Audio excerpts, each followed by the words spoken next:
எல்லாருக்கும் வணக்கங்க. சளி, இரும்பல், தொண்டை வலிக்கு ஒரு அருமையான ரசம், தூதுவந்தலை ரசம் எப்படி செய்கிறதுன்னு பார்க்கலாம் வாங்க. தூதுவந்தலை பின்னாடி திருப்பினா முள்ளாக ரஃப்பாக இருக்கும். ஆனால் சளி, இரும்பலுக்கு உடனே கேட்கும். தொண்டை வலிக்கு இப்போ எப்படி செய்கிறதுன்னு பார்க்கலாங்க. மிளகு, சீரகம், மல்லி, பூண்டு, வரமிளகாய் 3, அத்தினி, தக்காளி 2 இதெல்லாம் ரசத்துக்கு சேர்த்துக்கலாங்க. முதல்ல இப்போ எடுத்து வச்ச ஜீரகம், மிளகு, இந்த மல்லி, பூண்டை மிக்சியில் போட்டு அரைச்சிக்கலாங்க.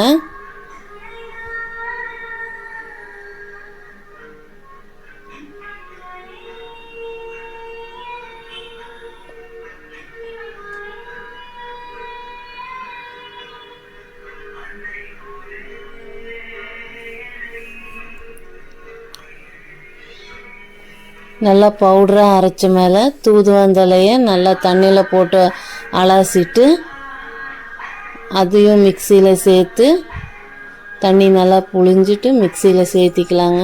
தூதுவந்தலை நல்லா அரைச்சோனையே பெரிய ஜாருக்கு சேர்த்திட்டு தக்காளி 2 சேர்த்திக்கலாங்க. தக்காளி நல்லா ஸ்மூத்தாக அரைச்சிக்கிட்டு ஒரு வடைச்சட்டி வச்சு 1/4 ஸ்பூன் எண்ணெய் மட்டும் ஊற்றுங்க.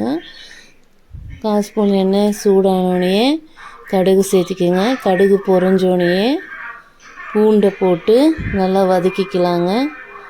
நல்லா வதக்கிக்கிட்டு கருவேப்பிலை சேர்த்திக்கலாம். கருவேப்பிலையை நல்லா வதக்கிக்கலாங்க. கருவேப்பிலை நல்லா வதக்கினோடனே 4 அரைச்ச விழுதியும் சேர்த்திடலாங்க. இப்போது ஜாரில் மிக்சி ஜாரில் தண்ணி சேர்த்தி அந்த தண்ணியை ஊற்றி சேர்த்திக்கலாங்க. இப்போ எங்களுக்கு தேவையான ரசத்துக்கு அளவாக ஒரு சொம்பு தண்ணி சேர்த்திக்கலாம்.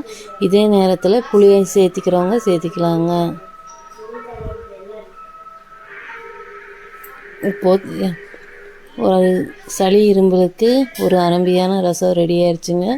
கொதிக்கும் போது கொத்தமல்லி தலையை சேர்த்து இறக்கிக்கலாம்.